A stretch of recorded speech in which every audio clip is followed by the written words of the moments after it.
Hello friends, जय हिंद।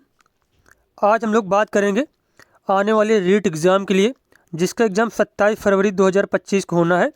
तो जो लोग रीट एग्ज़ाम की तैयारी कर रहे हैं, तो सबसे पहले उनके लिए मोस्ट इंपॉर्टेंट चीज़ें, पहले 2-3 प्रैक्टिस सेट सभी सब्जेक्ट के सॉल्व करके देखें, जिससे उनको अनुमान लग पाएगा किस प्रकार के क्वेश्चन पूछे जा रहे हैं और तैयारी करने में उनको और आसानी होगी।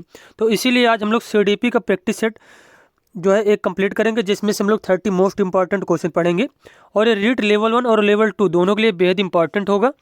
तो चलिए देखते हैं, यहाँ पे क्वेश्चन दिया गया है। पहला प्रश्न हमारा है, सक्रिय अनुक्रिया अनुबंधन सिद्धांत के अंतर्गत अधिगम संबंध है उद्दीपक उद्दीपक का, अनुक्रिया उद्दीपक का, उद्दीपक अनुक्रिया का, या फिर अनुक्रिया अनुक्रिया का। तो यहाँ पे देखो, क्वेश्चन जो दिया गया है इसमें क्या दिया गया है कि सक्रिय अनुक्रिया अनुबंधन सिद्धांत के अंतर्गत अधिगम का संबंध किससे है। तो इसका आंसर हो जाएगा अनुक्रिया उद्दीपक से, अनुक्रिया उद्दीपक से। तो यहाँ पे बी वाला ऑप्शन बिल्कुल सही दिया गया है। देखते हैं नेक्स्ट क्वेश्चन। अब यहाँ पे दूसरा प्रश्न दिया गया है, बच्चों के बौद्धिक विकास के 4 सुस्पष्ट स्तरों को पहचाना गया था, कोहलबर्ग द्वारा, एरिक्सन द्वारा, स्किनर द्वारा, या फिर पियाजे द्वारा। तो बच्चों के बौद्धिक विकास की 4 अवस्थाएं बताई थी जीन पियाजे ने, और इन्होंने कौन सा विकास का सिद्धांत दिया था? तो संज्ञानात्मक विकास का सिद्धांत दिया था। संज्ञानात्मक विकास का सिद्धांत दिया था और 4 अवस्थाएं बताई थी। तो कौन कौन सी 4 अवस्थाएं थी वो भी हम लोग देखते हैं। जैसे कि पहली अवस्था थी संवेदी गामक अवस्था, संवेदी गामक अवस्था। दूसरी थी पूर्व संक्रियात्मक अवस्था। तीसरी थी मूर्त संक्रियात्मक अवस्था, और चौथी एज थी अमूर्त संक्रियात्मक अवस्था। तो सारे आपको नाम जो सीरीज वाइज याद रखना है और इसकी एज भी याद रखना है। संवेदी गामक अवस्था 0 से 2 वर्ष होती है। उसके बाद पूर्व संक्रियात्मक अवस्था 2 से 7 वर्ष, मूर्त संक्रियात्मक 7 से 11 वर्ष, और उसके बाद अमूर्त संक्रियात्मक 11 वर्ष से अधिक की अवस्था होती है। तो ये सारे पॉइंट आपको याद रखने हैं। उसके बाद देखते हैं हम लोग नेक्स्ट क्वेश्चन। अगला प्रश्न यहाँ पे दिया गया है, गेस्टाल्टवादियों के अनुसार व्यक्ति किसी वस्तु को देखता है किसी विशेष भाग के आधार पर, कुछ भागों के आधार पर, समग्रता के आधार पर, या फिर आवश्यकता के अनुरूप। तो गेस्टाल्टवादियों के अनुरूप जो है, जो कोई व्यक्ति किस प्रकार देखता है वस्तुओं को, तो आंसर हो जाएगा समग्रता के आधार पर। और गेस्टाल्ट जो शब्द है, गेस्टाल्ट शब्द, तो गेस्टाल्ट शब्द जर्मन भाषा का शब्द है और इसका अर्थ ये होता है संपूर्ण। क्या होता है? संपूर्ण या फिर समग्र। तो ये भी आपको याद रखना है। अब बात की जाए जैसे कि यहाँ पे कुछ गेस्टाल्टवादी मनोवैज्ञानिक कौन कौन से, जैसे कि वर्दिमर थे। वर्दिमर ने ही गेस्टाल्ट गेस्टाल्टवाद का जो सिद्धांत था इसका प्रतिपादन किया था। और इसके समर्थक कौन थे? कोहलर, कोफ्का, और उसके साथ साथ एक नाम और याद रखना है, कर्ट लेविन। तो ये गेस्टाल्टवाद के समर्थक थे। तो ये सारे पॉइंट आपको याद रखने हैं। उसके बाद क्वेश्चन यहाँ पे दिया गया है, अल्पवयस्क बच्चों के अधिगम में अभिभावकों की भूमिका कैसी होनी चाहिए? निषेधात्मक, अग्रसक्रिय, संवेदनात्मक, या फिर उदासीन। तो इसका आंसर हो जाएगा अग्रसक्रिय। मतलब जो परिवार के जो मुखिया होते हैं, अभिभावक होते हैं, उनको सक्रिय रूप से जो है वयस्क बच्चे जो होते हैं उनके अधिगम में भूमिका निभानी चाहिए। तो यहाँ पे बी वाला ऑप्शन बिल्कुल सही हो जाएगा। नेक्स्ट क्वेश्चन यहाँ पे जैसे कि दिया गया है, थार्नडाइक, गुथरी, पावलोव, स्किनर ने अधिगम की परिभाषा दी है व्यवहार के आधार पर, दार्शनिकता के आधार पर, ज्योतिष के आधार पर, या फिर कार्यात्मकता के आधार पर। तो इसका आंसर हो जाएगा व्यवहार के आधार पर। और एक पॉइंट और नोट करना है, जैसे कि व्यवहारवाद का जनक किसे कहा जाता है? तो जेबी वाटसन को व्यवहारवाद का जनक कहा जाता है। ये भी आपको याद रखना है। अब यहाँ पे क्वेश्चन दिया गया है, किसी शिक्षक को यदि यह लगता है कि उसका एक विद्यार्थी जो पहले विषय वस्तु को भली प्रकार सीख रहा था उसमें स्थिरता आ गई है, शिक्षक उसे सीखने की प्रक्रिया की स्वाभाविक स्थिति मानना चाहिए, विषय को स्पष्टता से पढ़ाना चाहिए, विद्यार्थियों को प्रेरित करना चाहिए, या फिर उपचारात्मक शिक्षण करना चाहिए। तो इस क्वेश्चन का आंसर हो जाएगा यहाँ पे सीखने की प्रक्रिया की स्वाभाविक स्थिति मानना चाहिए। उसे क्या मानना चाहिए? सीखने की प्रक्रिया की स्वाभाविक स्थिति मानना चाहिए। नेक्स्ट क्वेश्चन यहाँ पे है, रूसो ने अधिगम की व्याख्या किस आधार पर की है? आध्यात्मिक, दार्शनिक, प्राकृतिक, या फिर कृत्रिम। तो इसका आंसर हो जाएगा दार्शनिक आधार पर। उसके बाद क्वेश्चन है, किस व्यवहारवादी का मानना है कि अन्य व्यवहारों की भांति भाषा भी क्रिया प्रसूत अनुबंधन द्वारा सीखी जाती है? Watson, Skinner, गुथरी, Thorndike. तो इसका आंसर हो जाएगा स्किनर का मानना था।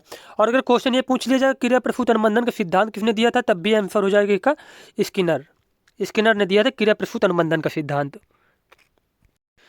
नेक्स्ट क्वेश्चन यहाँ पे दिया गया है, निम्न में से क्रिया प्रसूत व्यवहार नहीं है? कांटा लगने पर पैर हटाना, हाथ पैरों को चलाना, भोजन करना, खड़े होकर इधर उधर चहलकदमी करना। तो यहाँ पे क्रिया प्रसूत का व्यवहार नहीं है कांटा लगने पर पैर हटाना, यह क्रिया प्रसूत का व्यवहार नहीं है। तो यहाँ पे ए वाला ऑप्शन सही हो जाएगा। उसके बाद क्वेश्चन हमारा है, बाल्यावस्था की प्रमुख मनोवैज्ञानिक विशेषता है? पर निर्भरता, सामूहिकता की भावना, धार्मिकता या फिर अनुकरणात्मक प्रवृत्ति का भाव। तो मनोवैज्ञानिक विशेषता क्या होती है बाल्यावस्था की? सामूहिकता की भावना। क्या होती है? सामूहिकता की भावना। उसके बाद हमारा क्वेश्चन है, करके सीखने का विचार दिया जॉन डेवी ने, स्किनर ने, मैस्लो ने या फिर लेविन ने? तो इसका आंसर हो जाएगा जॉन डेवी ने। और जॉन डेवी कहाँ के मनोवैज्ञानिक थे? तो अमेरिका के मनोवैज्ञानिक थे। और इन्होंने शिक्षा को क्या बताया है? त्रिध्रुवी बताया। शिक्षा को त्रिध्रुवी रूप में बताया है, त्रिध्रुवी रूप में। अब इनके तीन ध्रुव कौन कौन से होते हैं इनके अनुसार? जैसे कि हो गया शिक्षक हो गया, उसके बाद शिक्षार्थी हो गया, और उसके बाद क्या हो गया? पाठ्यक्रम हो गया। तो इन्होंने 3 ध्रुव बताए थे जो है, तो ये आपको याद रखना है। उसके बाद हमारा क्वेश्चन है, बच्चे के विकास के सिरफ्त सिद्धांत के अनुसार निम्न में से सत्य कथन है?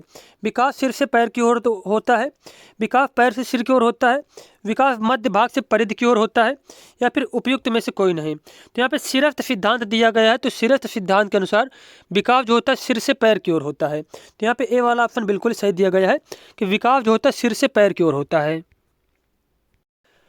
अगला क्वेश्चन यहाँ पे दिया गया है, B.F. स्किनर ने अधिगम में मूल किसे माना है? पुस्तक को, कार्य को, याचना को या फिर अभिप्रेरणा को? तो इसका आंसर हो जाएगा अभिप्रेरणा को। अगला प्रश्न यहाँ पर दिया गया है, मानव जाति में वे कौन से वैयक्तिक निर्धारक तत्व होते हैं जो मानव जाति की विविधता को बताते हैं? पर्यावरण का अंतर, आनुवांशिकता का अंतर, आनुवांशिकता व पर्यावरण की अंतरक्रिया या फिर उपयुक्त में से कोई नहीं। तो इसका आंसर हो जाएगा आनुवांशिकता व पर्यावरण की अंतरक्रिया। अगला प्रश्न यहाँ पे 15 नंबर क्वेश्चन है, सूझ द्वारा सीखने के सिद्धांत का शिक्षा में क्या महत्व है? रचनात्मकता के लिए उपयोगी है, कल्पना में वृद्धि होती है, कठिन विषयों में उपयोगी है या फिर सभी? तो इसका आंसर हो जाएगा सभी।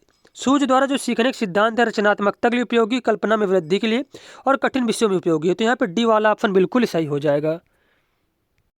नेक्स्ट क्वेश्चन यहाँ पे दिया, अब यहाँ पे क्वेश्चन दिया गया है, आपकी कक्षा के कुछ छात्र अति मेधावी हैं, आप उन्हें किस तरह पढ़ाएंगे?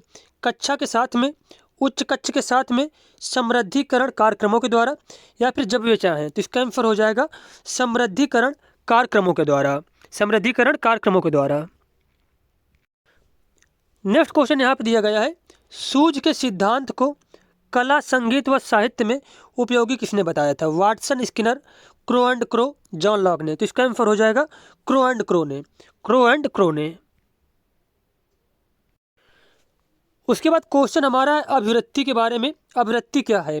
एक भावात्मक प्रवृत्ति जो अनुभव के द्वारा संगठित होकर किसी मनोवैज्ञानिक वस्तु के प्रति पसंदगी या नापसंदगी के रूप में प्रतिक्रिया करती है, या फिर अभिवृत्ति व्यक्ति की बीजभूत क्षमता जो कि विशिष्ट प्रकार की होती है वह है, या फिर एक ऐसी विशेषता जो व्यक्ति की योग्यता का परिचायक है जिसे किसी प्रदत्त क्षेत्र में विशिष्ट प्रशिक्षण, ज्ञान व कौशल से सीखा जा सकता है, या फिर इसमें से कोई नहीं।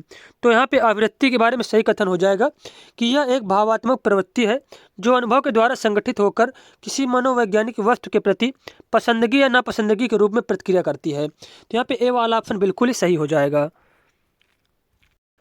अगला क्वेश्चन यहाँ पर दिया गया है, सीखना आवश्यकता की पूर्ति की प्रक्रिया द्वारा होता है। सीखना आवश्यकता की प्रक्रिया की पूर्ति द्वारा होता है, यह किसने कहा था? यह कहा था हल ने। किसने कहा था कथन? हल ने। उसके बाद क्वेश्चन हमारा है, आदतों के संबंध में निम्न में से कौन सा कथन सही नहीं है? आदतें जन्मजात होती हैं, मूल प्रवृत्ति की तरह आदतें भी व्यक्ति को प्रेरित करती हैं, आदत निर्माण का आधार कोई मूल प्रवृत्ति होती है। व्यक्ति में यदि कोई बुरी आदत का निर्माण हो जाता है तो वह बुरी आदत सरलता से छूट जाती है। तो यहाँ पे पूछा गया कि आदतों के संबंध में यहाँ पे सही कथन नहीं है, तो इसका आंसर हो जाएगा आदतें जन्मजात होती है। यह कथन गलत दिया गया है, क्योंकि कुछ आदतें जन्मजात होती हैं, लेकिन कुछ आदतें क्या होता है, बच्चा जो वातावरण सीखता है, अपने परिवार से सीखता है और समाज से सीखता है। तो इसका अनुसार हो जाएगा ए वाला ऑप्शन यहाँ पे गलत दिया गया है, तो यही ऑप्शन जो है इसका सही हो जाएगा। उसके बाद क्वेश्चन हमारा है 20वीं शताब्दी में मनोविज्ञान को माना जाने लगा आत्मा का विज्ञान, व्यवहार का विज्ञान, मन का विज्ञान या फिर चेतना का विज्ञान। तो इसका आंसर हो जाएगा व्यवहार का विज्ञान, व्यवहार का विज्ञान। अब यहाँ पे क्वेश्चन दिया गया विकास का अर्थ क्या है। परिवर्तनों की उत्तरोत्तर श्रृंखला, परिपक्वता एवं अनुभव के फलस्वरूप होने वाले परिवर्तनों की श्रृंखला, अब प्रेरणा एवं अनुभव के फलस्वरूप होने वाले परिवर्तनों की उत्तरोत्तर श्रृंखला, और प्रेरणा के फलस्वरूप होने वाले परिवर्तनों की जो है उत्तरोत्तर श्रृंखला। तो विकास का अर्थ होता है परिपक्वता एवं अनुभव के फलस्वरूप होने वाले परिवर्तनों की श्रृंखला। तो यहाँ पे बी वाला ऑप्शन बिल्कुल सही हो जाएगा हमारा। अगला प्रश्न यहाँ पर दिया गया है निम्नलिखित में से कौन सा वृद्धि और विकास के सिद्धांतों से संबंधित नहीं है। निरंतरता का सिद्धांत, वर्गीकरण का सिद्धांत, समन्वय का सिद्धांत या फिर वैयक्तिकता का सिद्धांत। तो वृद्धि और विकास के सिद्धांतों से संबंधित नहीं है समन्वय का सिद्धांत, जबकि निरंतरता का सिद्धांत, वर्गीकरण का सिद्धांत और वैयक्तिकता का सिद्धांत जो है यह वृद्धि और विकास से संबंधित होता है। उसके बाद क्वेश्चन हमारा है मैकडूगल ने अपनी पुस्तक आउटलाइन साइकोलॉजी में किस शब्द की कड़ी आलोचना की है। आत्मा की, मन की, मस्तिष्क या फिर चेतना की। तो इसका आंसर हो जाएगा चेतना की। और एक क्वेश्चन ये पूछा जाएगा आपसे कि आउटलाइन साइकोलॉजी पुस्तक किसके द्वारा लिखी गई है। तो मैकडूगल के द्वारा। उसके बाद हमारा क्वेश्चन है सर्वप्रथम मनोविज्ञान को किस विषय के अध्ययनकर्ता के रूप में स्वीकार किया गया था। मन, आत्मा, चेतना या फिर व्यवहार। तो सर्वप्रथम मनोविज्ञान को स्वीकार किया गया था आत्मा के रूप में। किसके रूप में? आत्मा के रूप में। उसके बाद क्वेश्चन हमारा है थार्नडाइक के व्यक्तित्व के वर्गीकरण का आधार क्या है। शारीरिक गठन और शकल सूरत, रचनात्मकता और मौलिकता, समायोजन और बुद्धि या फिर चिंतन और कल्पना। तो थार्नडाइक के व्यक्तित्व के वर्गीकरण का आधार था चिंतन और कल्पना। उसके बाद हमारा प्रश्न यहाँ पे दिया गया है जब शिशु अपनी आंख, कान व हाथ के संबंध में सोचते हैं तो यह निम्नलिखित में से कौन से स्तर में शामिल होते हैं। मूर्त संक्रियात्मक, पूर्व संक्रियात्मक, इंद्रिय जनित या फिर अमूर्त संक्रियात्मक। तो इसका आंसर हो जाएगा इंद्रिय जनित स्तर में। इंद्रिय जनित स्तर में यह जीन पियाजे के अनुसार पहली अवस्था थी।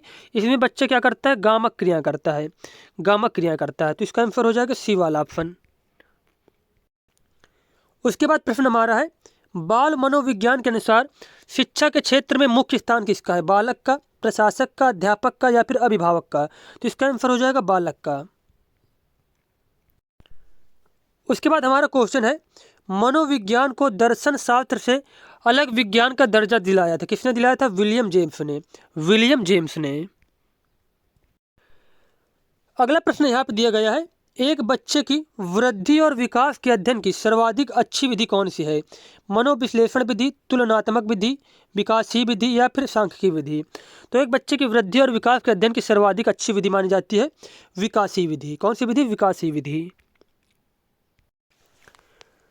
अब यहाँ पे 30 नंबर और हमारा लास्ट क्वेश्चन दिया गया है शिक्षा मनोविज्ञान के मुख्य तत्व कौन कौन से हैं। शिक्षार्थी, सीखने की प्रक्रिया, अध्यापक या फिर सभी। तो इसका आंसर हो जाएगा शिक्षा मनोविज्ञान के मुख्य तत्व शिक्षार्थी भी होता है, सीखने की प्रक्रिया, अध्यापक। तो इसका आंसर हो जाएगा सभी। क्या हो जाएगा? सभी। तो हमारे जो 30 मोस्ट इंपॉर्टेंट क्वेश्चन थे CDP के कंप्लीट हो गए। मिलते हैं नेक्स्ट वीडियो में। धन्यवाद।